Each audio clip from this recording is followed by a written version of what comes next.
I'm your host, Michael Callahan, and wherever you might be now, this is where we go next. In our conversation around childhood education, at least at a national level, usually revolves around or devolves into a sort of generic bifurcation of public versus private. And that's all fine, I suppose, but it's also very bird's eye view. When we really begin to break any topic down into its constituent parts, we can begin to see much more clearly.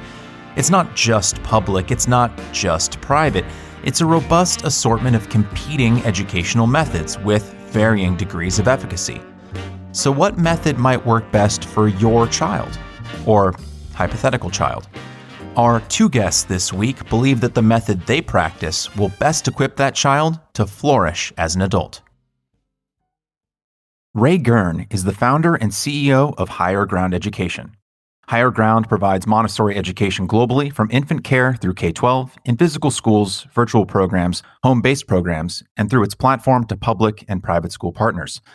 Dr. Matt Bateman is the Vice President of Pedagogy at Higher Ground Education, providing intellectual guidance on programming across the organization. He was formerly the Director of Curriculum and Pedagogy at LaPorte Schools and a visiting professor of psychology at Franklin and Marshall College. Gentlemen, thank you for joining me today. Our pleasure. Well, thank you for having us. Now, during my research for our conversation, I would mention in passing to friends the word Montessori or Montessori school or Montessori method.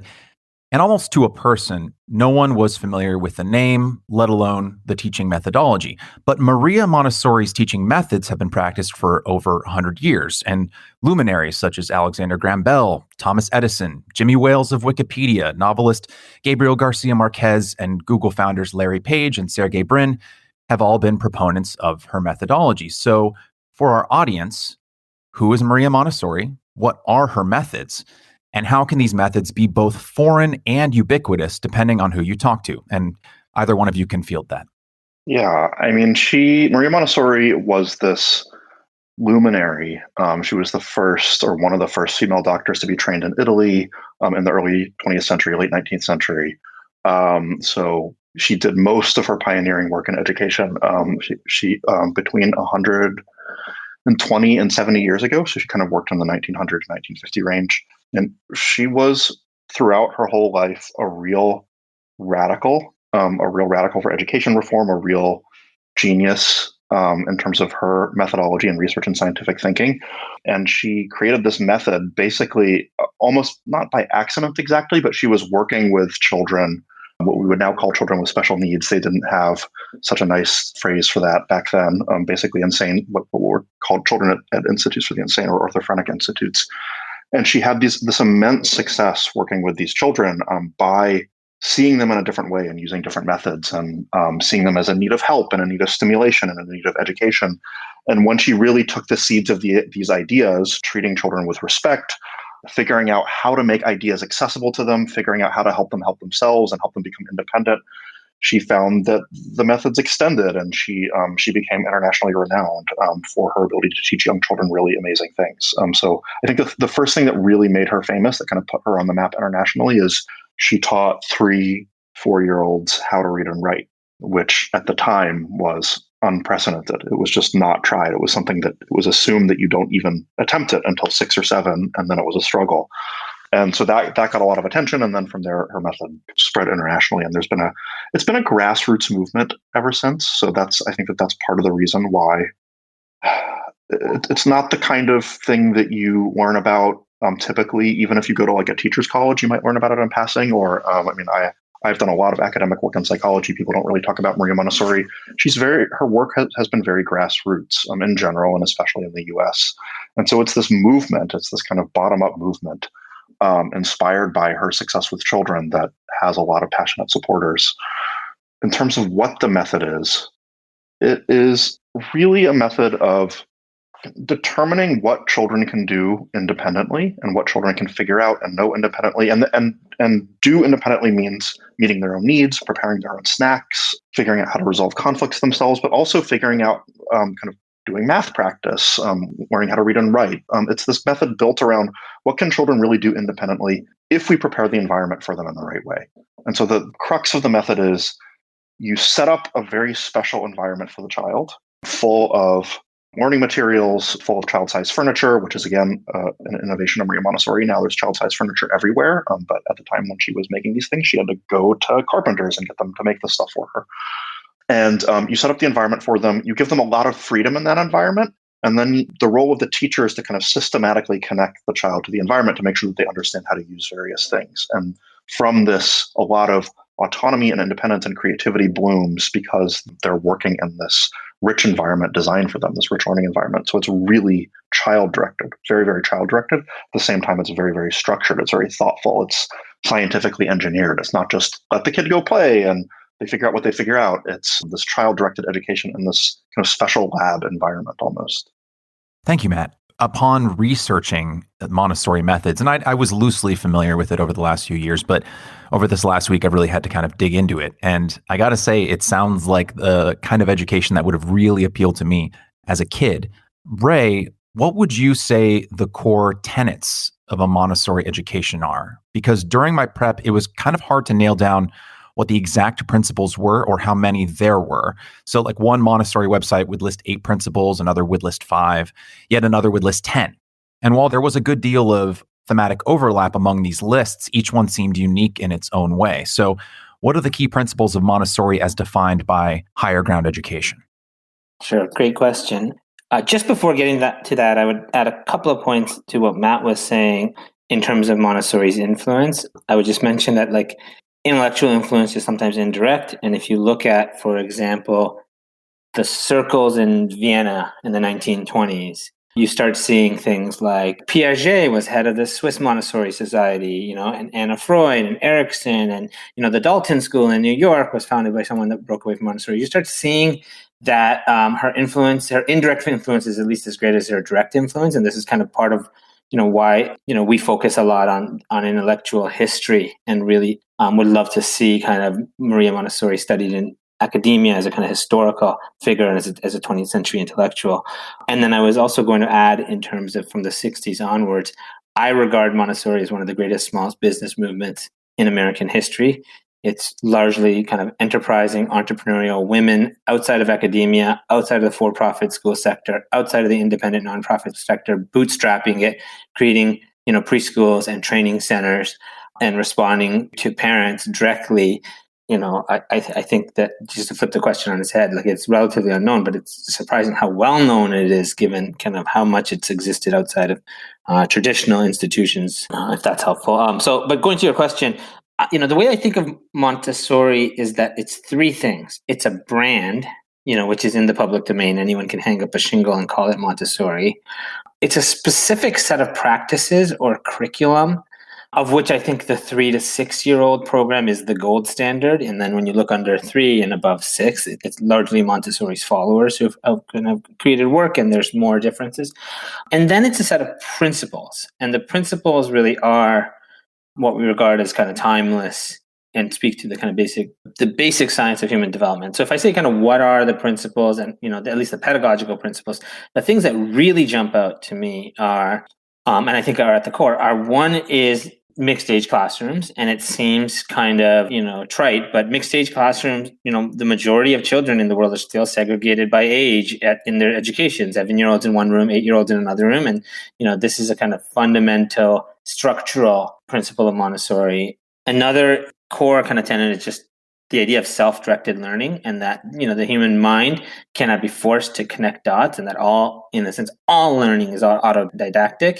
And so, what all anyone else can do is set the stage, kind of furnish the conditions, that the human being is kind of, in a very deep sense, not only self-directed, but self-created. And then I think that, and this maybe is a little bit unique to our view at Higher Ground, I think that what's unique about Montessori is that she has a view of knowledge as important and as the enabler of successful human living, while having a largely kind of progressive agency-centric view. And so, we think fundamental to Montessori is this idea, this principle of high agency combined with deep knowledge or high structure, and that everything else in the world is in a sense one side or other of a false alternative. And so, if I expand on that a little bit, when the Prussian model emerged out of Bismarck's Germany, this model that is kind of dominant today, whether you go to New York or Sydney or Shanghai or anywhere in the world. In our view, the historical kind of tragedy is not that the defenders of that model claim that it was the model of content and skills and systemized education. It's that the critics of that model conceded that if you care about kind of content and skills in education, that's the model for you. And so you have kind of the critic conceding that that is the model of, in a sense, content and skills. But on the other hand, if you care about the whole child and kind of creativity and critical thinking, then you need a different model. And you get this false alternative embedded into the last 150 years of education in the West, certainly, but really across the world, where it's like one side is really focused on teach to the test or on memorization or kind of content acquisition, but it becomes, even though it starts out as a respect for the role of knowledge in human life, it becomes this kind of rat race. And the other side is really focused on the kind of underlying cognitive science and psychological development, but it becomes this kind of kumbaya, do whatever you want, really, in a struggle to kind of understand why it ends up defaulting into groupthink. And we really think that Montessori, at the root, what is unique and what it represents her historical genius is she transcends this false alternative, right? She transcends this kind of choosing between content and knowledge on the one hand, or agency in personal development on the other, and kind of creates this really discovery learning approach that still respects the internal kind of architecture of knowledge. It respects the fact that you cannot, for example, understand the atomic theory if you don't understand that gases mix in definite proportions. So that's what we think is unique about the principles. If you go to the kind of practices, the practices I would say are a couple of things: mixed ages, control of error, so that the learning material itself allows for self-correction, so you're not dependent on the adult. And this is really at the 0 to 6 ages. Usually kind of a prepared environment. That's usually 4 areas of the classroom. That's pretty consistent across all Montessori classrooms. But this idea of a prepared environment, and then a few ground rules that make the whole system work. A couple follow-up questions. The first one for Matt, and then the second one for you, Ray. So Matt, why is mixed age learning so fundamental to the Montessori method? That's something that has been kind of hanging in the back of my mind as I've prepped for our conversation. And why is it more useful than having children all within the same age year learning together, as is the case in most schools? And to kind of frame this question and to make it a little more concrete, both for myself and for our listeners, can we frame it in terms of, if I were to be in a Montessori classroom right now, at a classroom at Higher Ground Education, and I was just watching what a classroom of 3, 4, 5, 6-year-olds at Higher Ground Education would look like, what would I see?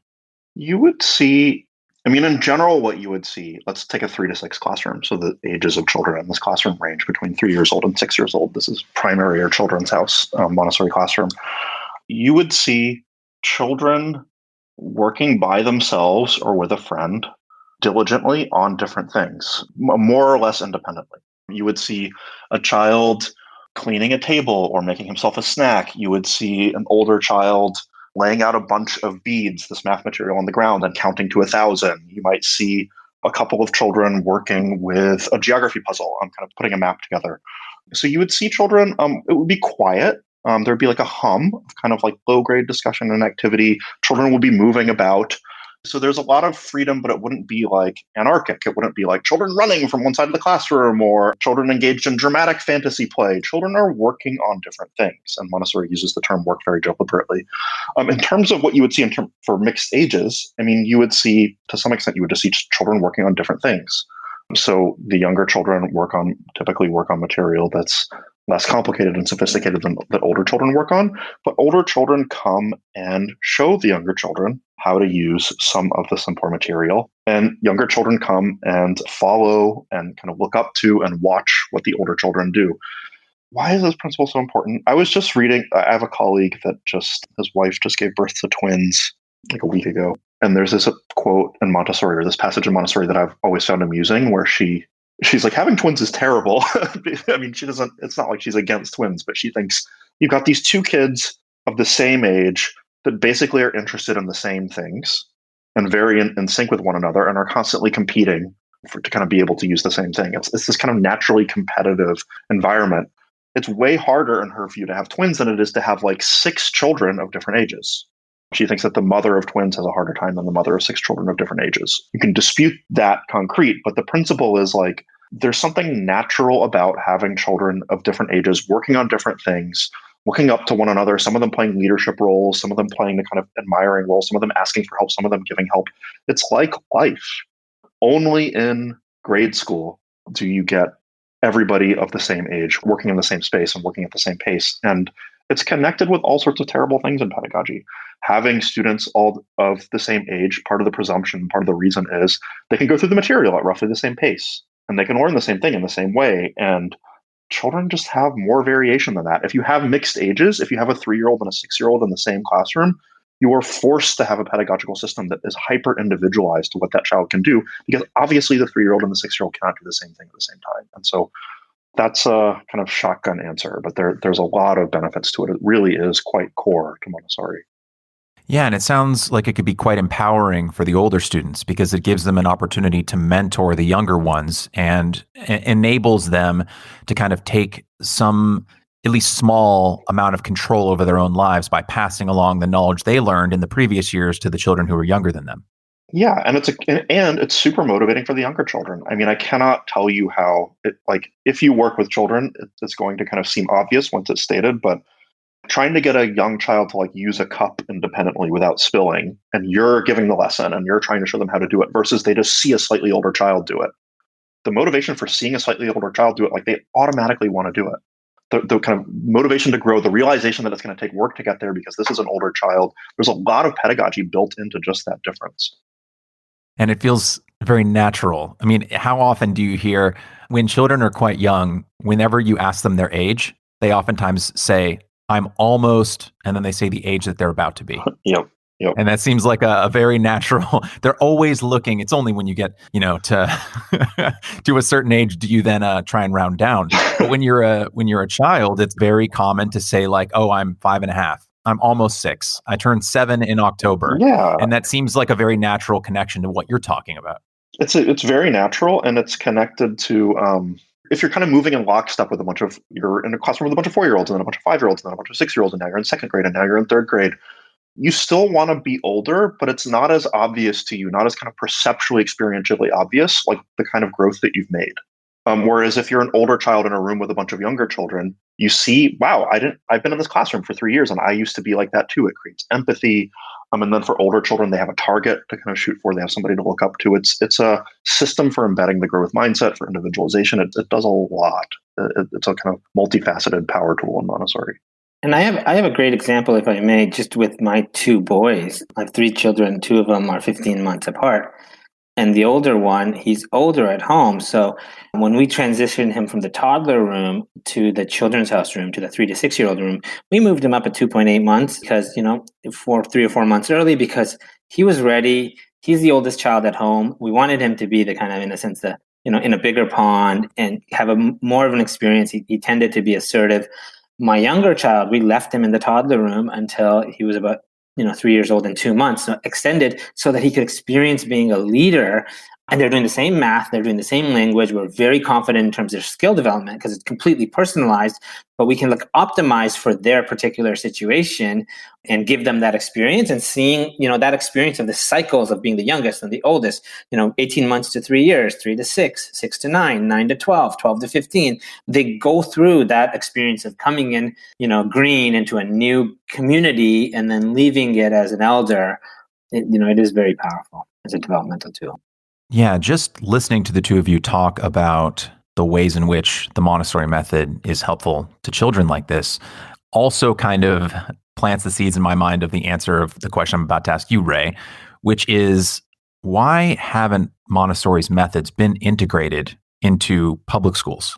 And I'm thinking of, 30 plus student class sizes that are rampant in public schools are automatically going to be a deterrent to some of these methods, right? Because it sounds like Montessori's method is very dependent on, like you were saying, Matt, a very individualistic style of learning. And it sounds like a lot of maybe not constant attention from the teacher, but smaller class sizes, which would potentially make scaling this to a public model more difficult. Ray, can you speak on that? Yeah, to the contrary, the model is designed to have fewer adults in the environment. I have my kids in 35, we have 30 and 35 student rooms. and our typical rooms are 24 students. And most parents, would choose a 24 student with, 2 adults, say a 3 to 6-year-old classroom or a 6 to 9-year-old classroom. And we have our kids because we understand Montessori, in the classrooms that have more space, that have more materials, and that have fewer adults, because the learning is in the environment. Like traditionally, the teacher has always been this integration between the coach and the subject matter expert. And what the Montessori method does when you embed the materials and the learning into the environment is you can decouple those two and recognize that it's just a historical accident. I actually think that a lot of the ratios you see in Head Start programs and in preschools and then all the way through elementary schools are more than enough, are fine. In fact, they could be kind of, I think there's money to be saved if you want to get quality education, let's say to the underserved communities. You can do it cheaper by switching to a Montessori program. So I don't think that that's the issue. I think the issue is complex, and there's obviously kind of an establishment that is politically, in self-preservation mode and the inertia of that. But if you even leave that aside, I think that the fundamental challenge is that it's hard. It's hard to switch to a new methodology. It's hard to develop the sufficient degree of kind of experts, trainers, human capital. It's very difficult to train a Montessori school. When charter schools open that are Montessori, many of them crash and burn because it's too hard to take 300 students on day one and transition them. We can talk later if we are interested in kind of our work, but part of what we try to do is figure out what are the key drivers of scale and develop radical solutions. On top of it being hard, I think there's very little capital available. So I think if you make an analogy between, say, healthcare and education, in healthcare, you have 15% of government money going towards basic research and development. In education, it's like less than 1%, even leaving aside, whether it would be well spent. You have in healthcare, tremendous amount of philanthropy going into find the cure for cancer, basic cures, not just, availability and access. Whereas in education, it's all about getting access to underserved communities, disadvantaged populations of the current model. Let's get better SAT scores. Private equity in healthcare also, I think there's an established model of going into research, and you don't see that, in education. And then venture capital in education is entirely focused on ed tech. So you literally have no pool of capital that is investing in mixed age classrooms, right? And so there's a capital challenge on top of the fact that the human capital, the talent, the billion of developing the expertise is really hard. And then I think that finally there's a lot of fact about the Montessori movement. It's pretty early in the history of the movement, even though it's 100 years old. When you're talking about a major world-changing historical figure, we're only now in the last 10 years shifting from a cult of personality to seeing Montessori as a historical figure. I think that there's been incredible passion and conviction and understanding in the Montessori movement, but it's been paired with sometimes a bunker mindset where you're trying to protect this precious thing from the world and not necessarily invite fellow travelers. We're really excited because we think that all that's changing. Could it have changed 20 years ago, 30 years ago? Maybe, but I think there are historical reasons why that was hard, and it's happening now. Let's actually discuss what you mentioned about why it can be hard to transition students to the Montessori method and why so many schools seem to crash and burn. Let's address that now, because I imagine that the average listener hears that, and if they're anything like me, their ears perk up, right? Because I think the natural next question is why is that happening? Why is it difficult to take students who might come from just an ordinary public school background and then you transition them to something that sounds great and it sounds like it's a natural fit for a lot of kids? Why do so many kids, when they make that transition, tend to, I don't know if it's the kids failing out, if it's the school failing to live up to their own mission, and how is higher ground education tackling this very issue? And I would put that question to both of you. Matt, I know that you're in charge of a lot of the content that goes through higher ground education, so you can address that from a content perspective, but I give that to either one of you who wants to start it off. Sure, I'll start and then I'll turn it over to Matt. And what I would say is that fundamentally, it's about understanding the learning science. It's about, if you're taking students who have been given carrots and sticks their whole life, they're in 3rd grade, 4th grade, 5th grade, and are in a really deep sense in this state of learned helplessness or passivity in school, I don't think it's that hard to awaken, that spark in them. But I think it takes a couple of years, and I think you have to kind of think through what does that look like in year 1 and year 2 and year 3. Whereas a lot of the attempts to implement Montessori have been walking in and doing it everything. It's a Montessori program from day one. And I think then if you ask, well, why is that happening? I think there's a failure to understand what is unique about Montessori and what is like unique about human development, that this dichotomy that I mentioned earlier, that people are in the grips of it. So like, you go from a traditional approach where a teacher talks at you and you're expected to memorize and process it, and that's not really working, to a kind of like project-based learning, go tinker, go do whatever you want, express your opinion, opine really. And so the actual issue of like grappling with like, how do you develop an inner discipline and a respect for fact and a respect for, the process of knowledge, while respecting agency, while respecting, like, I mentioned earlier, you can't understand genetics if you don't understand evolution and heredity. But what if a student is interested in genetics and not interested in heredity? Like, how do you actually grapple with that? Like, if you're not really taking that head on, you're not doing the work of learning science that's necessary to then implement these operating models.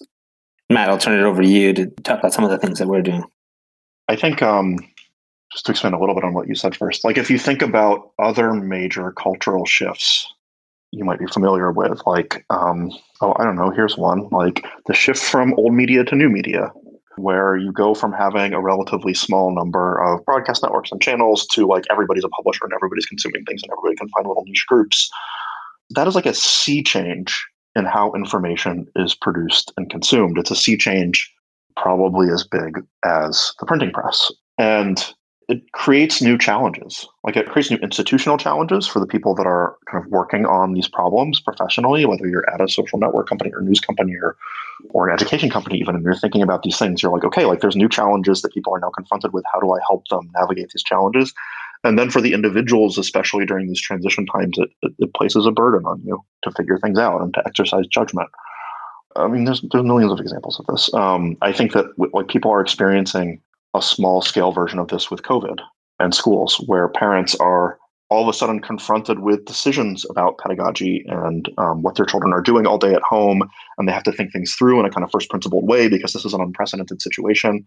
And it's hard to kind of think through and apply these things. And it requires differences. And you can't just translate what was happening at school to Zoom. And even if you do, it might not look that good. This is the kind of realm that we're in when we're talking about, I think that the difference between Montessori education and traditional education is enormous.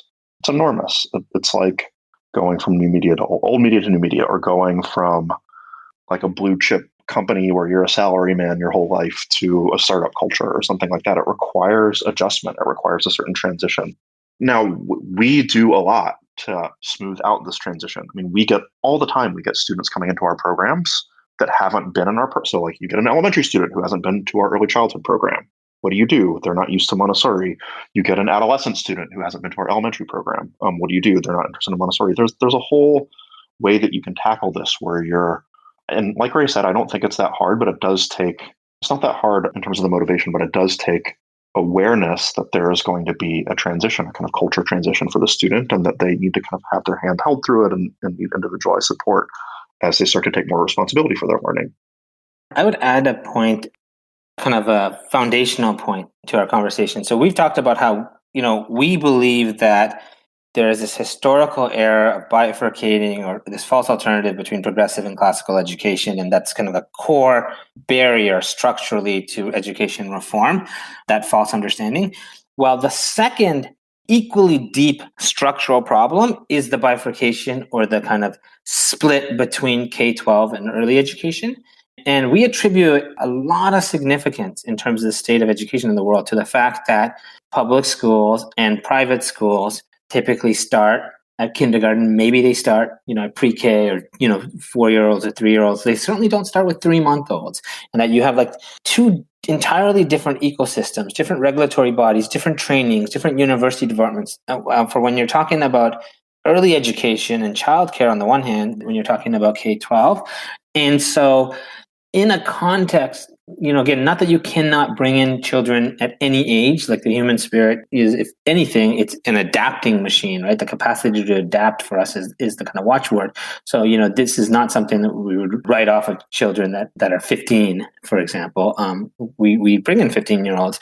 But if you really want to drive fundamental reform and change, like starting young and starting kind of with Head Start programs rather than public schools, if you're going into kind of an area that where you want to really help people help themselves, or starting, with childcare, corporate care, employer-sponsored care, and then trying to carry those relationships and carry those habits all the way through for child and for family, we think, is the way to very quickly change the way that education is done. Because, amongst other things, kind of the 6 months before and after, particularly your first child is born, is one of the few times in adult life that a human being is willing to rethink their entire philosophy of life, rethink everything. And so if you want to really drive change, like that's a kind of lever that you have to pull, and that's something that you have to capitalize on. And so, you want a generation of parents that are not stuck on like what SAT scores their kids get, but really care about like, do they have this deep capacity to learn and think and navigate their way through life materially and spiritually. It's a lot easier if you start with, parents of 3-month-olds than you start with parents of 5 or 6-year-olds to kind of make that push. Yeah, that brings up a lot of interesting questions. I guess the first one I would put to you, Ray, is how can we, and I guess by we, I mean the two of you, but we as a society, teach and train children to think outside of things like tests and teach them to learn holistically in a world that seems test obsessed? How do you fight upstream against an entire society and public school system and resume, test result oriented work environment that all seems to be going the other way? If the entire country, and in many ways, many parts of the world, teaching to the test and expecting kids when they get out of school or become adults to have those metrics, how do you maintain the goals of a Montessori education while also understanding the real world that these kids are eventually going to grow into? Yeah. I'll make a couple of points and then I'll turn it over to Matt. I think he has deep thoughts here. A couple of points. So first of all, the world is changing. Like employers like Ernst & Young, let alone Facebook and Google, are saying, if you have more than 3 years work experience, we don't need to see your undergraduate transcripts. In post-secondary education, UChicago and Harvard and other universities that are really de-emphasizing or not even requiring SAT scores. So it's really K-12 that's stuck. And I do think long-term, there is a need for an alternative assessment framework. And when I look at the batteries of tests that psychologists have been using for 30 years to measure kind of adaptability and executive functioning, like sorting tasks, why isn't anyone trying to put those into report cards and give a sorting task every quarter to every child? Like, we'll learn from it. We won't get it right in the first time. And so we definitely believe that that's important. And, I think that in partnership with certain academics and others, we're part of the pioneering few that I think are really pushing that type of approach. And I think Matt can say more about that. But I would add to that it's not that hard practically to jump through the hoops. Again, if you start young enough, like, I opened a school 10 years ago in Tiger Mom Central where everyone just cared about test scores. And we had a science program that we really didn't want to corrupt, and we wanted to preserve the integrity of the program. And so what did we do? We from 6th through 8th grade, we created after school science test prep, and we called it test prep because we wanted to signal to every student that this is not science. This is just test prep. And you do it twice a week for 30 minutes. We built it into a program. They got into the honor science high schools that they wanted to, these kids.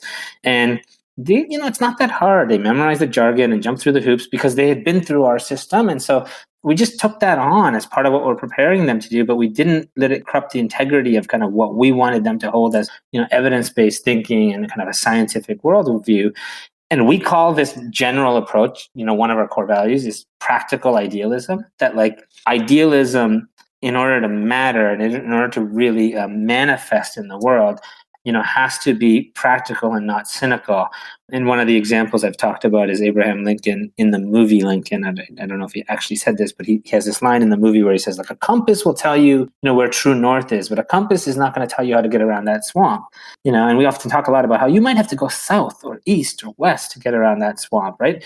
And so I think a lot of people that are idealistic in education don't take seriously the need to kind of work to, in a sense, succeed on the conventional system while you're trying to uproot it.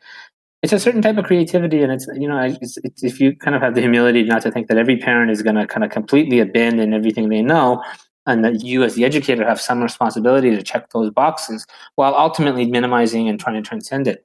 We were able to 3 years be at a school where we felt like we were making zero compromise in terms of our program, and we were full. We had a wait list. We were the most expensive, and we were attracting the type of parents you would think that wouldn't go for Montessori. Yeah, lots of points to make here. So, I mean, in general, I don't think that tests are a terrible thing. It's what you mentioned, it's the testing culture that's the problem. It's not just that there are these tests, it's that there are tests that the prep for the tests and orientation of everything around the tests and the amount of time that it takes to prep for the tests and the tests kind of, they ossify and they take on this box checking character of this is how you succeed at life, rather than being tests of something else that you care about, right? Like tests are just means. And our students take little math quizzes and they take the SAT. And I think that the SAT is actually a decent test of a student's verbal ability and of their math problem solving skills. The problem isn't the SAT. The problem is the pressure around the SAT and the culture of SAT test prep. And that is not that hard to break away from while still helping students succeed at the SAT. I mean, Montessori's attitude towards tests, I guess you could call it, or schoolwork, is that it should, insofar as it's possible, even starting from an early age, that students should be assessed on the work of the student should be, I think her terminology is, should be judged as a product of life, not as a product of school. So it's not like, wow, I made this cool movie. It's a school project. I got together with my friends and we made a movie and it's this fun school project and I can put it on my college applications. It's like, well, was the movie any good? Who watched it? Did you get it on YouTube? Did you market it? Did it go viral? Like, who did you collaborate with? Did you get to talk to any filmmakers? Did you get any industry experience? Like, what did you learn? Like, how, like, this was your first experience, but like, how good was it? How far off do you think it is from making something more polished? The whole attitude of, I mean, we have students who are helping with scientific research in university labs who are making amazing creative art, who have started businesses. That's at the older end. But even at the younger end, young children meeting their own needs by preparing food for themselves and keeping the classroom clean and making gifts for each other and working with materials where they can independently see their own progress. I mean, there's something artificial about it. It's Montessori uses this term, the prepared environment, to indicate that this environment has been specially prepared and is different from the environment of life. So it's not like just throw people into the chaos of real life and let them sink or swim. It is a lot of structured support, but it's structured support for life. And the main problem with testing is that, especially the testing culture, is that it's detached from reality. It doesn't work. That's the fundamental problem. And so it's integrating it with more causally valid, characterologically and psychologically valid measures, with measures that people actually use in life to assess the quality of one another's work and progress and learning. It's a whole project in and of itself. It's also one of the reasons why we go through high school. Because I think if you go back to your earlier question about why hasn't the Montessori movement taken, if you will, it's about 1 or 2% of people in the world get what I would consider 1 year even of a quality Montessori education. Part of the answer is that it's largely focused on early education, some elementary education, and that to truly show in practice that this works, you do have to, at least at moderate scale, demonstrate, how high school education is addressed. And so from the outset, it was very important to us, to ourselves, show that we could kind of, in a sense, finish the process and that help children mature into adults that are self-directed, are poised, are capable and efficacious, full of life in the various ways that we think children should mature to become.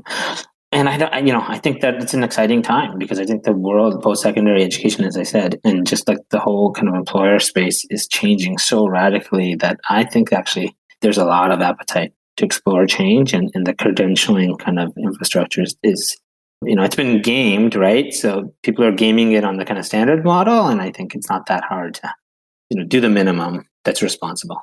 Yeah, this is like a wider problem way outside of Montessori. So when in my university professor days, like at Penn and Franklin and Marshall, these good schools, like every professor spends a lot of time deprogramming their students from this box checking mentality. It's not like everybody in higher ed is perfectly satisfied with the elementary, middle school, and high school education that their students are enculturated and they hate it.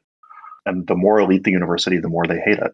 That in and of itself is a sign of widespread dissatisfaction. There's all these initiatives at the middle and high school level, the Mastery Transcript Consortium, that are working on alternate modes of assessment. It is a really exciting time. This leads well into a question I have for you, Matt. But before we get to that, just so I'm understanding, it sounds like the problem isn't with tests or testing per se. It's how children learn to answer those tests. And higher ground education and Montessori in general sounds like it's preparing children to perform well on these tests by teaching them about subjects holistically so that they have a mastery of the material to a point where the answers come from a deep knowledge rather than teaching students what the answer to a multiple choice question is without the child actually understanding how to arrive at the answer. Do I have that right? Yeah, I would say it's the classical perspective of a discipline. And we use the term internally of a lens, that what we're giving, when you really understand science, it's not even mastery of that particular material. It's that through that content, the reason that knowledge actually is important is it gives you a lens on the world, and a lens that you will then continue to evolve. And so it's a very kind of traditional classical view of liberal arts education, kind of transfigured into a Montessori context where, do you have that basic grounding such that, you're sensitized to the things that are salient out there, and you're able to, use that lens, which is a combination of experiential learning and, scholarship, to govern and guide your life. Yeah, like learning how to play one song when you're first learning the guitar versus learning the deep knowledge of chords and scales. Exactly. To you, Matt, in an essay that you wrote entitled Culture of Work, Culture of Knowledge, you said, quote, "One of the most profound gifts we can impart upon a student is to help nurture her capacity for and love of work. Work is what we spend most of our lives doing, and it should be approached in a way that properly creates and grounds a good life. The work of nurturing work is a constant priority for educators throughout all stages of development," end quote.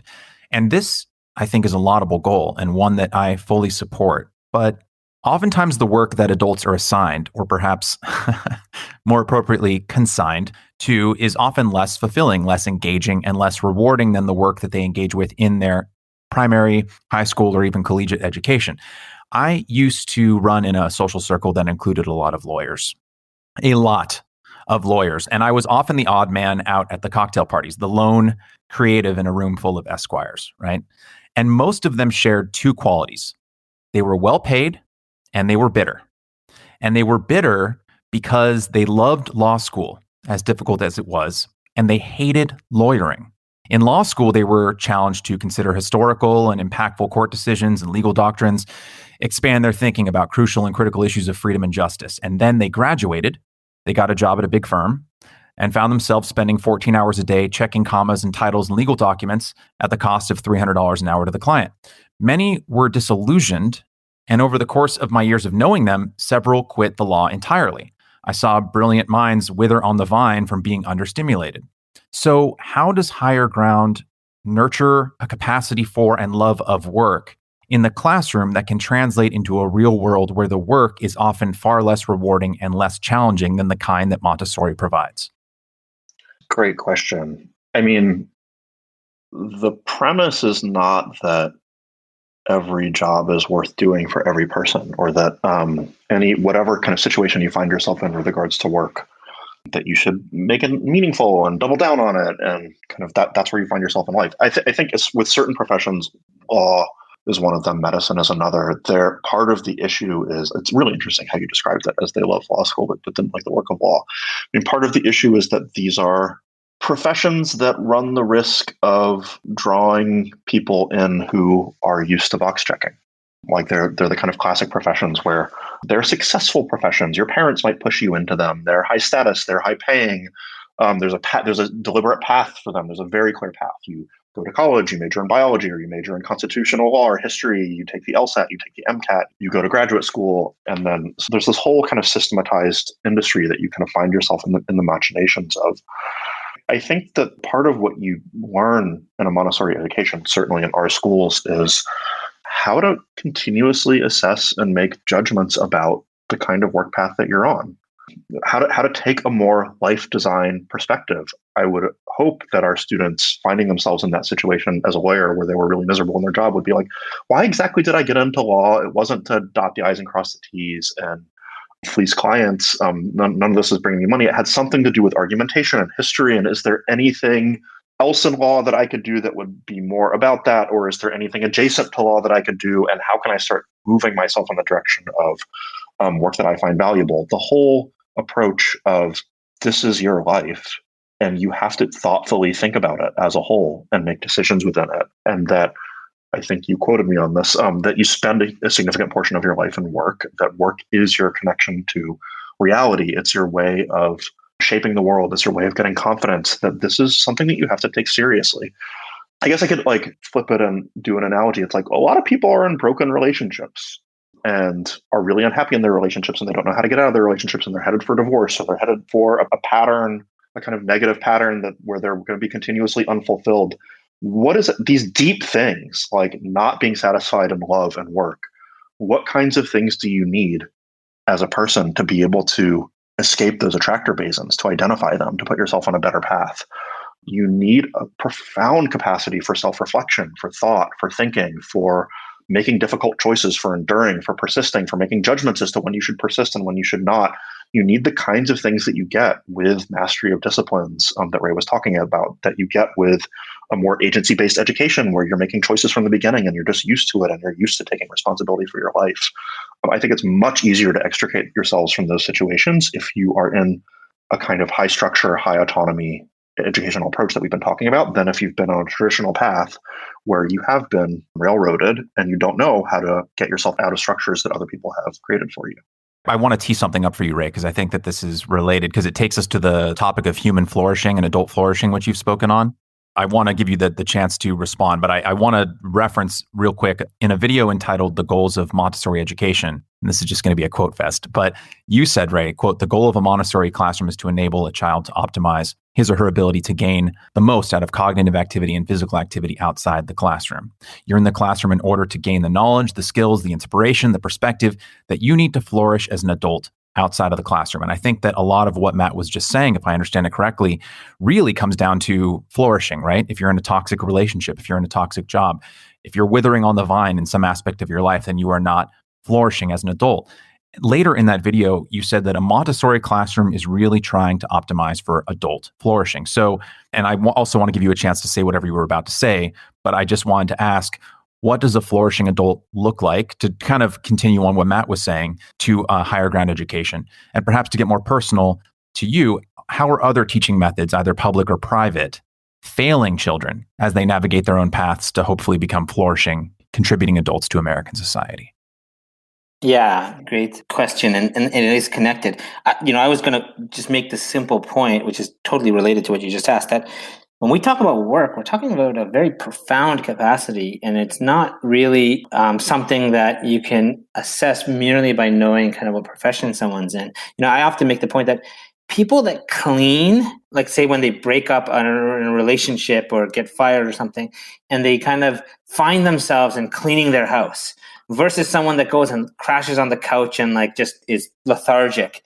Those two things are not the equivalent, exceptions aside, is your basic identity connected to your work, and what are you kind of reasserting your capacity to take control through your work, or is it through some other group identity or something else? I mean, that has a lot of significance in terms of your ability to navigate precisely these challenges that we all face in life, and that come out of left field. It's inherent in life that's going to happen, and so I think it's important to think of work and knowledge as the kind of two pillars, as something much deeper than kind of your profession or your kind of superficially kind of like what you can talk about. I would also just add that part of what may be going on, and you're married to a lawyer who went to a top 10 law school and who's kind of been down that path. Part of it is how much are you inquiring about what is the connection? I had a friend whose job was basically the arbitrage between the price of a stock on the New York Stock Exchange and the price of the same stock on NASDAQ and correcting it. And he spent a lot of time thinking about, how does this create value? I think if he had arrived at the answer that it doesn't, he would have left. But in fact, it's an allocation of capital that, gets money into the hands of creators. And I think that a lot of these jobs that we're dismissive of, in fact, do create real value in society, including things like, what Mike Rowe pushes in terms of manufacturing jobs, this idea of all work is noble, I think does need to be the default premise. And a lot of times it is the particular person in the wrong role. And so that comes to your point about human flourishing. For me personally, my favorite quote is Sophocles, in Antigone, I believe, where he says, numberless, are the world's wonders, but none more wonderful than man, right? There's this kind of the human being in action is a sight to behold.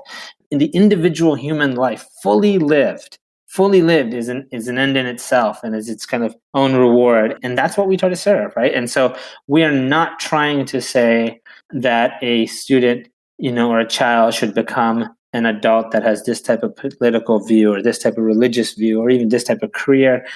We want to help children become adults that are fully engaged and completely engaged in the act of living life, and where the kind of delta between what they could have done and could have made of themselves and what they in fact have made of their lives is minimized.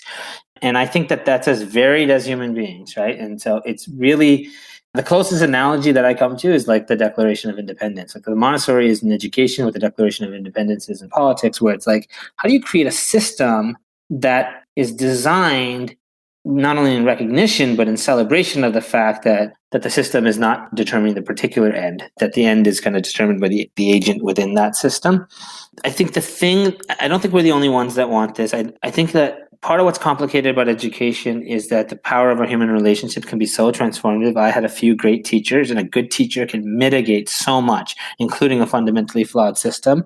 And part of the problem in education and thinking about education as this kind of panacea is that the human being, you don't give a human being agency, and a human being has agency. And the story of humanity is the story of individual human beings just taking charge of their lives. And there's a real sense in which, I'm an optimist about human beings, and I think that kind of we can help, but it's really, and you don't want to get too arrogant about your role as an educator or as a parent. I mean, you're a passenger in this developing child's life. So we try to kind of take that approach. But, we do think that these two simple things, a kind of an inner culture of knowledge, a truth seeking, right? A love of knowledge and a love of like being on a quest to correspond your understanding to the kind of way the world really is, plus an inner culture of work where you find meaning in doing and you feel a sense of efficacy, that if we can give the child the best shot at developing these two tendencies in himself or in herself, that we've really given them the best shot that we can at living a flourishing life. So to Ray and Matt, to both of you, these next couple questions might feel a bit like a challenge, but it's more me trying to work out something that's been on my mind for a little while as I've gotten older, and I've watched some of my close childhood friends have children. Two of them had newborns earlier this year, and I'm watching them both raise their respective daughters in kind of very different ways, but they're both getting really fantastic results, I think.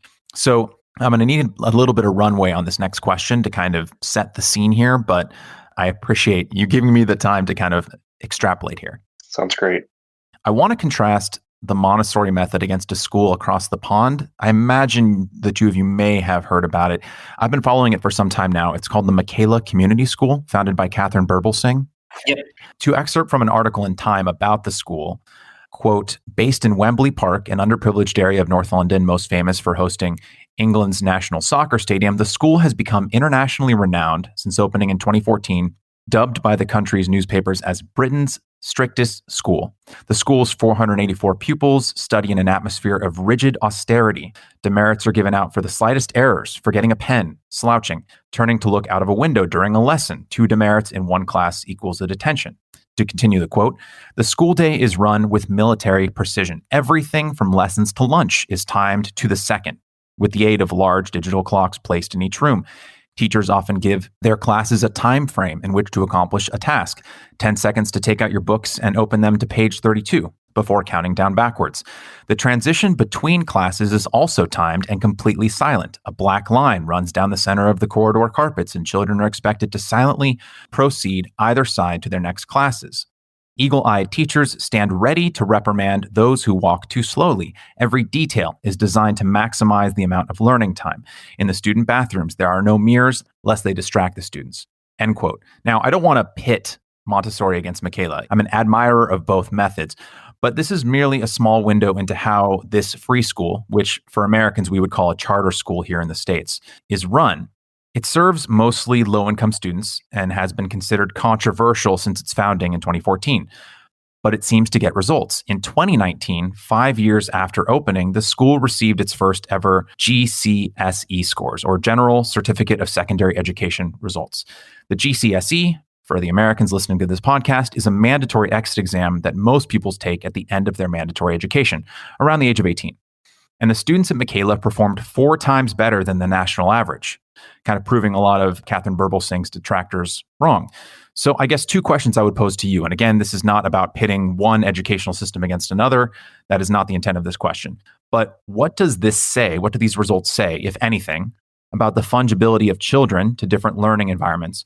And how can two such incredibly different teaching methods, Montessori and Michaela, both achieve stellar results? Can I go? Yeah, I have a lot to say, but go ahead. I have a ton to say. I mean, this is. I think that this has to be taken seriously. My instinct to respond to this, there are examples in the U.S. too with Success Academy and other kinds of stricter approaches, also often applied for low-income students. They do tend to get results, and they tend to get results that are better than traditional schools and even most progressive methodologies that are applied in these circumstances. So I think it needs to be taken very seriously, and I wouldn't poo-poo any of that. Here's a kind of shotgun array of thoughts, some of them critical and some of them friendly.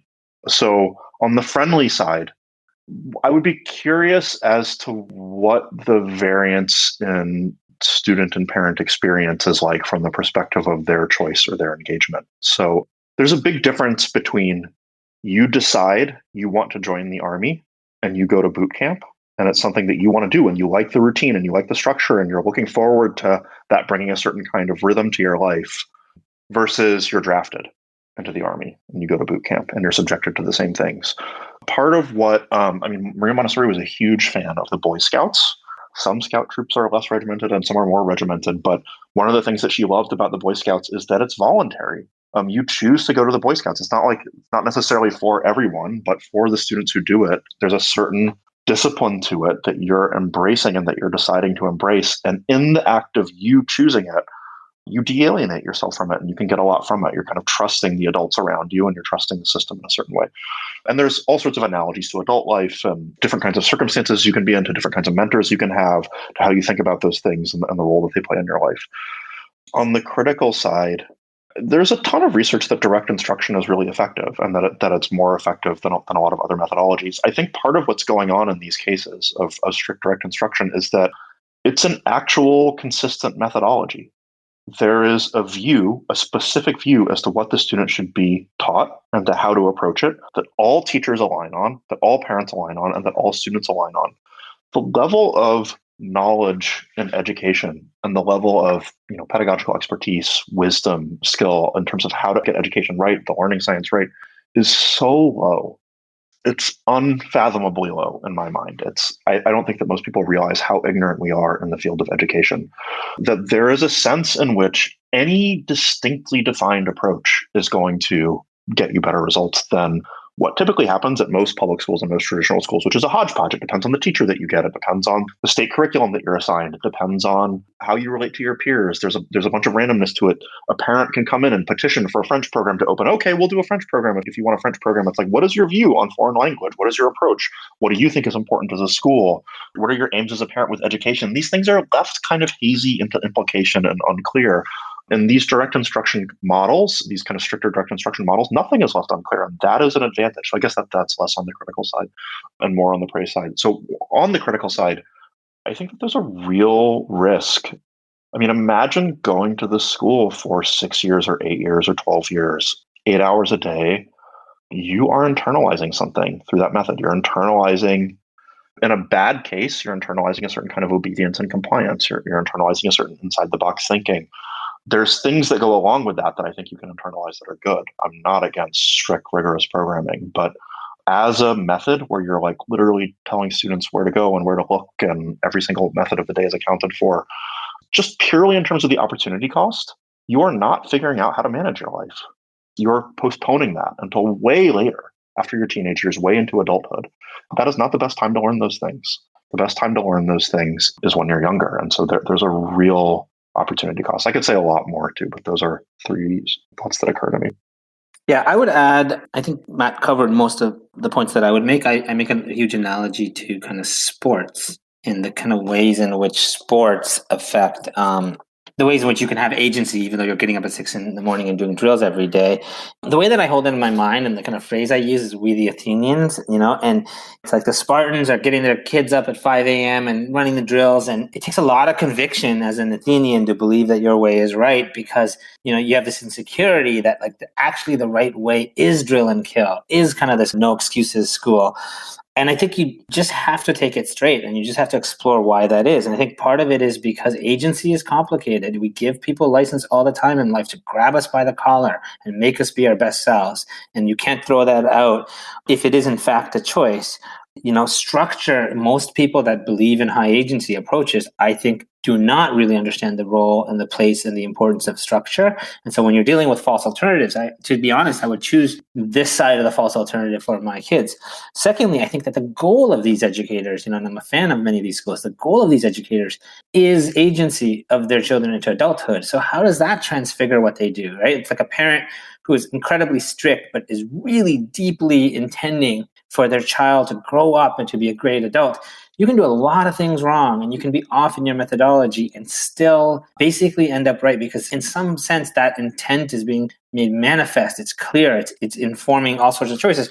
Whereas you can take, let's say, the much more correct approach, but you're really doing it for some reason beyond the actual needs of the children that you're serving. I think that comes across in various subtle ways. And that, when you're dealing with a field that's so psychological, like, the unpacking of how those things work. I mean, read something like Captain's Courageous, right? And this wealthy, spoiled kid gets thrown onto a boat with a bunch of workers who whack him in the head when he doesn't listen and stuff. And like, why does he find meaning in that? And why does that work to transform him?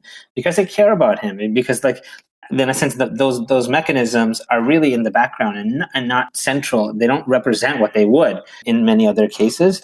But in the end, I do not believe that, it's like poor children in particular, or children, need like these types of no excuses schools. I think what they need is something that these schools are getting right and something that the kind of project-based progressive schools are getting right, neither of which really work on their own. But when synthesized in the right way, create essentially the education of the Enlightenment, which is both, respectful of the fact that there is universal scientific knowledge that is not opinion, but also respectful of the fact that each kind of individual is an island and is in a real sense in charge of their own life, and you can't force a mind. Yeah, and I want to re-articulate that this was not meant as any kind of, one is better than the other. I think what I'm just learning, to reiterate, seeing my childhood friends now have infants and young children of their own and seeing how, they're going to different resources and looking at different YouTube videos and reading different books. And it seems to me, how do I articulate this? I mean, I look at these kids at Michaela, right? And I also look at videos of children at different Montessori schools, including the ones run by Higher Grant Education. And, if you ask them vague enough questions, you could probably in some ways get at least similar answers, in that children in both environments seem to be very happy with the work that they're doing. They seem to love school in ways that children at more disorderly and chaotic public school environments don't, because they don't get the opportunity to learn in a safe and friendly environment. So the question wasn't really so much, and I don't think either of you answered it in this way, but I want to be clear, I think, for myself, that it wasn't to say that one learning method is better than the other, but rather if I'm thinking from the perspective of a parent who maybe has a 4 or 5 or 6-year-old or younger, and they're trying to look at the landscape of education.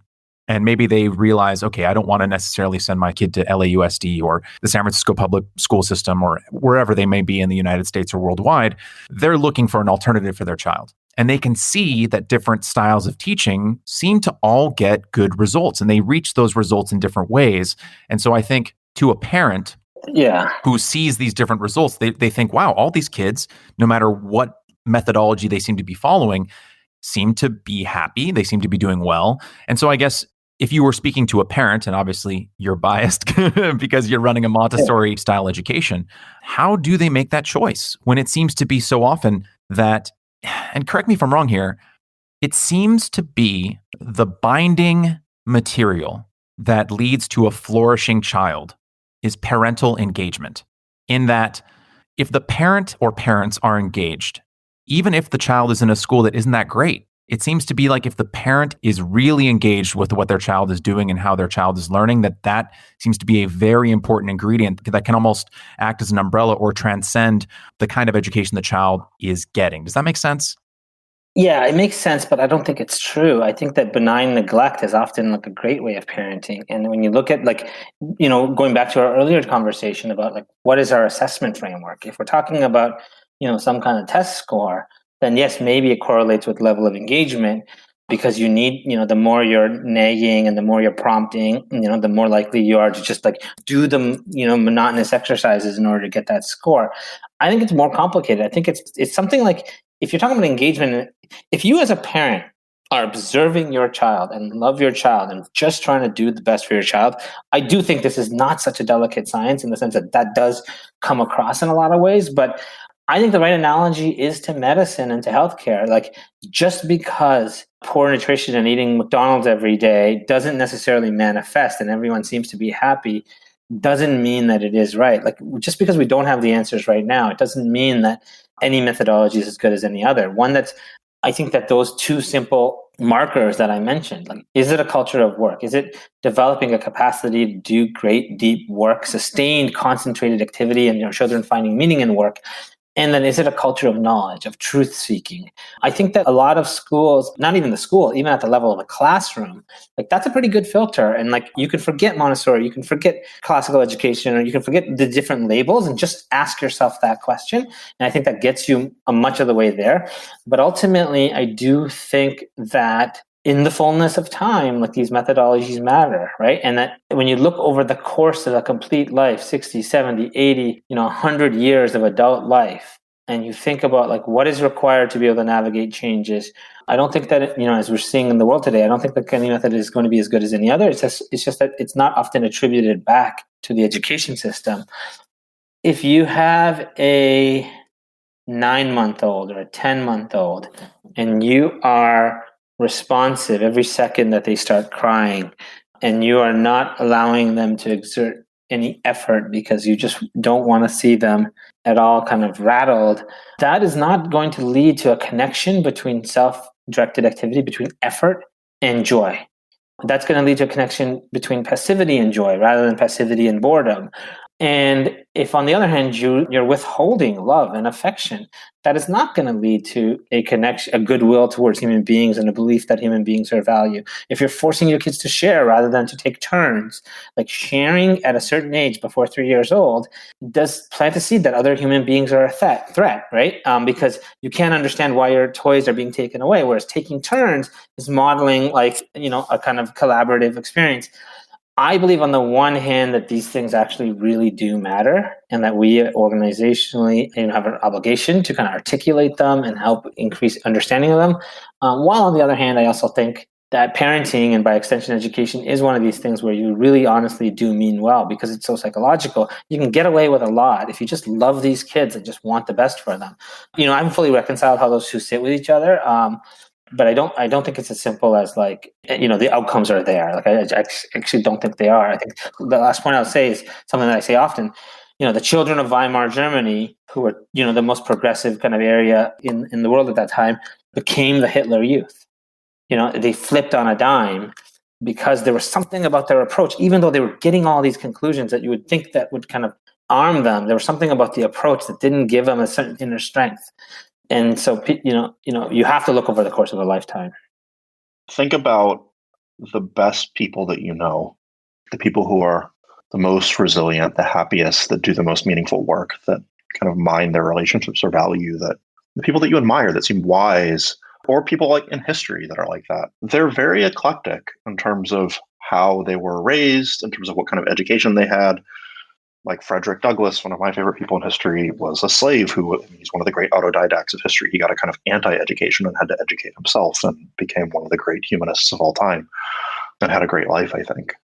It's easy to both understate and overstate the importance of education and education methodology. I mean, the way I hold it vaguely, roughly, informally is we want to be systematically bringing out the Frederick Douglass in every child.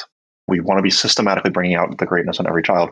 We don't want to leave it to chance. We don't want to leave it to the exceptional few. We don't want to. We want to kind of make it easy for children to become their best selves. And there's all sorts of ways that we make it harder for them to become their best selves. There's no question that methodology matters. To put a question to you, Matt, touching on something that Ray mentioned about how we seem to be ignorant in the field of education, a lot of people anyway. Why is that? Why, as a society, on a societal level, are we as ignorant as we are in the field of education? Since we've been educating children formally for hundreds of years and informally even longer, why do so many schools, do so many people seem to be struggling with how best to educate children when we seem to have so much history of doing it?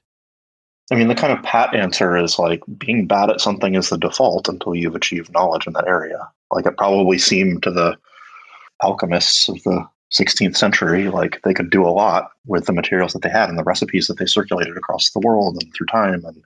But they didn't have chemistry and they didn't have a conception of modern scientific chemistry. And that was a real achievement. And you could say, why weren't they better at it? Why didn't they have chemistry? We've been cooking for 10,000 years, applying heat to things and making them change. And you doing it in more systematic ways to make materials and codifying our observations. There's a lot that we were doing that was the kind of nascent version of chemistry, but we still didn't have chemistry. This is, part of what the 20th century does, and I think Maria Montessori is at the forefront of this, is it brings an Enlightenment scientific sensitivity and rigor to the question of education that has only been there imperfectly and in bits and pieces. And that takes a while to disseminate and to internalize and to turn into a practice and to apply to different times and different places and different children. It's a massive achievement, and I think it's difficult work. The 20th century is really where psychology emerges as a discipline, and there's a lot of ways in which education is applied psychology, so it kind of has to follow that. Like, is that at play as well? Montessori was definitely part of this wave of early psychologists, so Freud and the early developmentalists like Piaget that you already mentioned, Ray, and then figures that are really only studied in the history of psychology and the history of psychological biology. I think that probably is part of it. It's hard to, there's a few great books on, not as many as there should be, but if you want to kind of learn more about the history of education, specifically Montessori education, there's this book called From Locke to Montessori that I think was published in 1915, so very early in Montessori's career and tenure. And it traces some of the antecedents of Montessori's ideas in other Enlightenment figures. And you can see, this isn't the author's conclusion, but I think you can see how the seeds of these really important ideas, how freedom is important in education, how motivation is important, how you have to build that into your educational system, they were there, people were thinking about them, but nobody was like getting into a classroom with children and young children and really systematizing it and working it out. Montessori had this kind of friendly critique of Rousseau, who wrote a lot about education, of Emile, particularly his novel about education. She's like, yeah, like he was taking education seriously, but it's a fantasy. It's a novel. Like, where's the work? Where's the people who are like kind of getting in there and doing it with children, which speaks to this psychological scientific perspective. So I think that's part of it. But I also think, my view is that Montessori is a genius, and it's hard to know when the genius is going to emerge. And like, what if we didn't have Newton until 100 years after Newton or Darwin? Or I think that Montessori in a certain way came very late with respect to the Enlightenment thinking about education. And that's part of why it feels so stunted, is that some of the people, Montessori and others, who really helped us codify our thinking on this were 20th century figures. To you, Ray, and I imagine this is something that you were probably considering when you were founding Higher Ground Education, and perhaps something you're still investigating now, but if we were to steelman it, what would you say is the greatest weakness of a classical Montessori education, or perhaps when you were thinking about founding Higher Ground, and how are you addressing or adapting for this weakness in your network of schools? Yeah, I started out as a classical great books educator, Mortimer Adler, and I loved St. John's University, and so I kind of came to Montessori reluctantly because I was actually very skeptical of progressive education.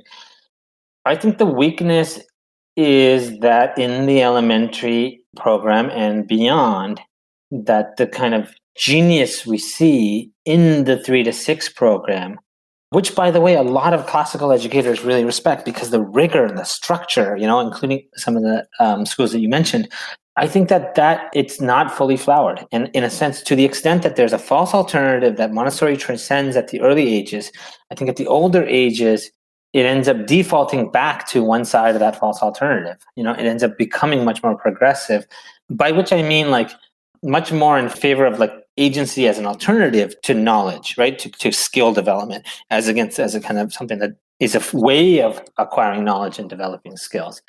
I think that, that's the kind of pedagogical issue. Kind of in terms of the movement and the growth of Montessori, I think that the fact that the training centers and the kind of development of the skill happens kind of in the shadow world outside of kind of academia and the normal kind of social channels, has presented a real problem, because Montessori is like poetry. It's like, do it well or don't do it, because it falls on its face when you do it poorly, right? Like, and it's in a sense worse. But in order to do it well, you have to develop a really different type of educator who is oriented in a different way. And from the outset, that was really, has been our focus and why we have our own kind of accredited training center.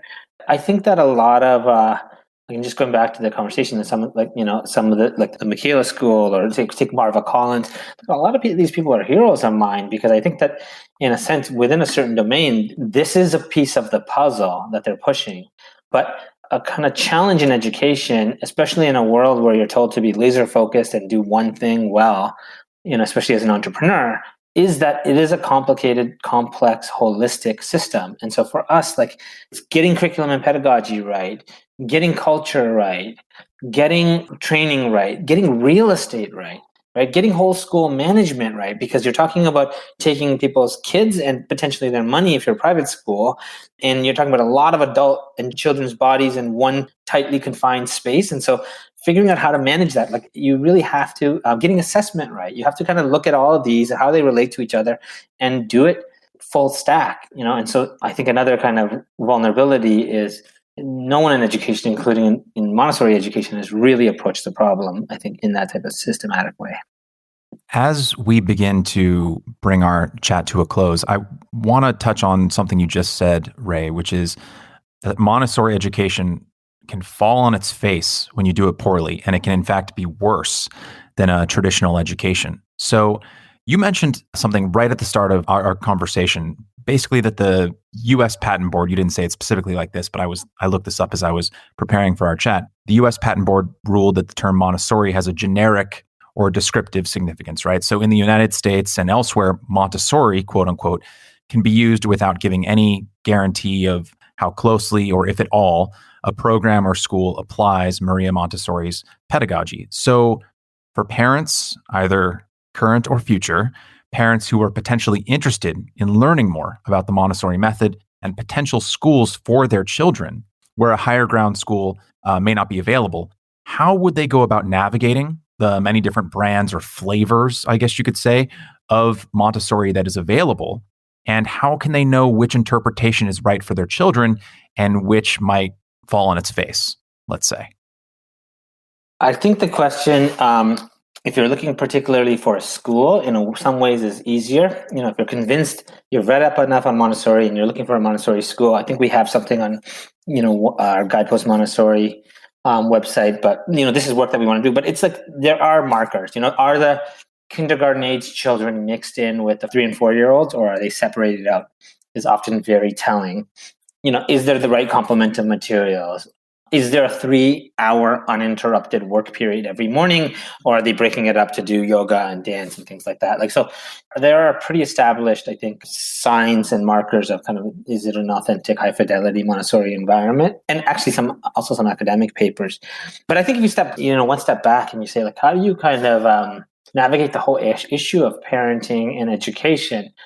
We think there's a vacuum, and we do definitely see it as a core of our function to kind of fill that vacuum and really present the choices. Like, what are the 4 theories of sleep training? How should you think about nursing, and is everything out there about breastfeeding, right? And so, like, there's this whole kind of starting from the outside, people talk about don't like debate religion and politics. Like, they should add parenting to that, because it is one of these things that people feel very strongly. It's the last great vestige of the amateur. So everyone has an opinion, and it's hard to kind of be evidence-based. I come back to, in an educational environment, really those 2 markers, like, is it a culture of work and is it a culture of knowledge? And then from a kind of broader parenting sense, like, it's actually much more important and more fundamental to kind of being a good parent to observe your own child. Really observe, really try to size them up and understand what's going on, and patiently and exactingly observe.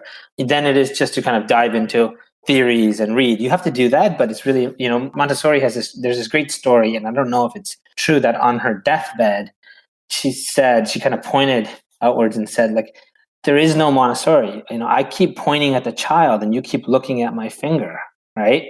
If there's only the human child in development, right? And I think that is the right orientation, that what we're trying to get at is, what is the nature of the particular child and what do they need? We can recommend books and things like that. I do think there's better resources and worse resources, but having that orientation to be an observer as a parent, I think that's the watchword for us, right? Like, observe. To kind of leapfrog off what you just said, are there, not to put both of you on the spot, but for a parent interested in kind of pursuing this and learning more, are there a couple of books or resources off the top of your head? And I'll put the link to the Higher Ground Education website in the show notes, along with some other resources to materials that I've referenced in our talk today. But in addition to that, were there books and they don't necessarily even have to be directly about Montessori, but books that have inspired you, whether they're Montessori related or not, that could be useful for parents who are looking to start thinking about how they will have their young children who might not yet be school age, how they might have their children educated when they are old enough to begin their education? I've got a couple off the top of my head. So one is, if you're going to read something by Maria Montessori and you haven't started, the two natural places to start are her 1946 London lectures, which is the last training course that she delivered. Montessori can be a little bit difficult to read. This is really readable. It was transcribed. It's kind of more natural speech. It's broken up into good chunks. It presents her mature views because it was in 1946, towards the end of her life. And then her main work, The Montessori Method, or The Discovery of the Child, when it was reprinted. But The Montessori Method is a great book to read. It's very anecdotal. She kind of walks you through how she thinks about the observational evidence, why they led her to the conclusions they led her to, and about children, and how that applies to pedagogy. It's very approachable. For books by others, Simone Davies has a good book, probably more than one book, but the book that I'm thinking of is The Montessori Toddler, about how to think about Montessori for younger children. I think she says a fair bit in that book that's relevant to infants as well. And then if you are on the more academic side, I often get asked by parents, like, what's the research on Montessori? How do you know that it's true? How does it integrate with science? There's this great book by Angeline Lillard called Montessori, The Science Behind the Genius. This is this preeminent psychologist, developmental psychologist, who really goes through the evidence, both directly and indirectly, for and against Montessori, and lays it out in a pretty presentable form. So that's Montessori, The Science Behind the Genius. I would also recommend Haim Ginott and kind of the whole network of thinkers. I think the most common book, probably well known, is like How to Talk So Kids Will Listen. Something like that. How to talk so kids will listen. How to listen so kids will talk. But Haim Ginott is the thinker that set up this whole movement of really being an observer and being a listener. And I think it's, accessible to parents. And then we, through our Guidepost Montessori brand, we hope in a couple of quarters to launch something called Guidepost Family Framework, which is really going to be this resource for parenting for independence. And it's really about empowering the parent so that based on their values and their approach, in the broad category of optimizing for independence, moral, intellectual, physical, economic independence of their child, like this is a how-to methodology, including what you should read. And we have a couple of Facebook groups up that are free to join. Just look up Guidepost Family Framework on Facebook, and you can just pop in any question there, and there's parents answering each other. And I think that can get more targeted recommendations on things like how to think about sibling rivalries or how to think about sleep training, whatever's coming up for a particular parent. We didn't talk a lot about this, but, there is a sense in which kind of the modern parent doesn't have that village to support them in kind of raising their child. And we're thinking a lot about, like, what does it mean to be that village and to create a kind of 2.0 version of that support network that historically parents have had. Yeah, there seems to be quite a lot of atomization in society, something that I've spoken about with past guests on the show, and something I think that our society really needs to grapple with. And perhaps in a future episode, I can talk with both of you again about how we can solve that, both on an educational front and kind of also just in terms of the neighborhoods and the communities that we form, and how often forming those communities can feel so hard. I commented to one of my past guests, John Wood Jr., who is part of the Braver Angels Foundation, about how most people my age don't know a single neighbor. They don't know anyone in their apartment complex by name. They don't know the people down the street who are living in houses, 50 feet away. And how do we tackle that issue? Because I feel like that is a fundamental part of raising children and raising a community. And it seems to be something that it's at the forefront of my mind and seems to be a problem that we as a society need to tackle. And it's heartening to hear that you're doing that work at Higher Ground Education. Yeah, and I would love to do that. I think there's a lot of, there's a lot of tailwinds as well as headwinds in the culture. If you think about things like the Amazon effect, the change of retail, and you have at least 800 of the 1,200 large malls in the United States have to be repurposed. And there could be this kind of resurgence of community hubs. I think I agree with you. People are craving it. We think a lot about community as a pillar. And yet, there is atomization. One of our premises is like the modern working professional who has to travel for work should be able to take their young kids with them to any major metropolis. My 6-year-old and 4-year-old have been to 20 cities because when my wife and I travel, we just grab one of them and take them with us, and they just go to school there. And we try to make it really seamless and allow for that network effect. I think at the level of culture and pedagogy, and then also, but at the level of economic changes, changes in retail, changes in travel patterns, obviously now, affected by COVID. Fascinating topic, and would love to dive into that anytime. Yeah, there was a lot of research and potential questions I had to leave on the floor, lest this be a 6-hour show, because there's just a lot of richness there between the materials you passed along and the reading that I did. It was difficult to focus on exactly what we would talk about today, because there really is so many different angles that you can attack this problem and so many different ways to have this conversation. So I appreciate the time both of you have granted me today to at least look at part of the puzzle. But to take us to the end of the show, I want to ask both of you a question that I ask all of our guests. Oftentimes for me, when I'm really drilling down on something, whether it's prepping for a conversation like this one, or I'm really busy with work, or I get tunnel vision on a certain political topic that I'm reading a lot about, I can lose sight of other things, other people, other groups in my life, either ones that I personally know or just in the abstract, right? Other political parties, other groups of people, other organizations. So my question is, we're limited in all sorts of ways as individuals, right? In our time, in our energy, and often in our capacity for empathy. Even the most well-intentioned, caring person, it sounds to me like you are both intensely caring people, can't be thinking of every other person, every other group of people all the time. It's just impossible. There are only so many hours in the day. So to each of you, gentlemen, is there someone, a group of people, or an organization in your life or in the world at large right now that you would like to take a moment and offer empathy to? I knew you were going to ask this question because I listened to some of your podcasts, so I thought about it. I don't know if this counts as a group of people or not, but I think that there's multiple ways in which I think that the answer is children. Kind of having, and everybody loves kids. Like I have an 8-month-old daughter, and I live in New York, and I've been walking around New York, pushing her around in the stroller, and everybody smiles at her, and it's one of these really delightful experiences to have. But I mean, really seeing where they're coming from, what they can and can't understand.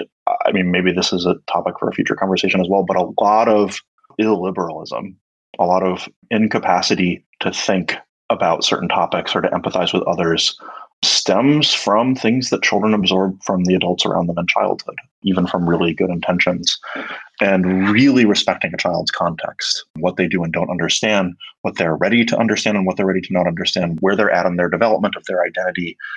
There's no limit to the dividends that get paid by empathizing with children. For me, what really comes to mind, I think, is the educational establishment. I'm a critic of that establishment. I've gone to conferences and, we talked about mixed age classrooms, and especially with respect to educational advocacy, I've really said that anyone that's in advocacy that is not pushing for mixed ages, is playing a game and not really serious, because the data here is so, incontrovertible.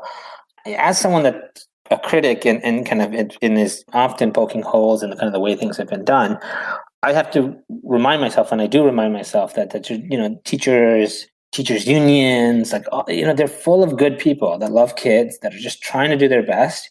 And kind of my my place that I return to reorient myself is the conviction that it is ideas that move the world, and that people in grips are in grips of ideas and intellectual frameworks, and that if you don't really kind of take that view, you end up becoming, cynical. You end up, if you believe that hypocrisy, is a force in human history, right? Or like the things that drive us one direction or another are not really at the level of ideas, but at the level of personalities. You do, I think, end up seeing the person that's opposing you as, in a sense, the enemy, or as the person that you have to topple. Whereas if you go to kind of like, what ideas explain this? Like, what intellectual errors explain this view? You just end up having a charitable and much more empathetic view of people who you disagree with, just because, like, we're all trying to figure it out. And I think that, not that everyone is good intention, but most people are. And I have to do some work, and I try to do so regularly to remind myself of that, because I've just such skepticism of the current conventional educational system, public and private, and the ways in which it's, I think, not meeting the needs of children, that I think deserve a lot better. Matt, Ray, it's a cliche to say children are our future, but often cliches become cliches because they contain truth. And so I appreciate not only the time that both of you have spent with me today in this conversation, but I appreciate the work that you're doing in helping shape the future leaders and allowing them the opportunities to grow and learn and become full human beings. So thank you for your time, and thank you for the work that you're doing. It was great. Really fun conversation. Yes, thank you.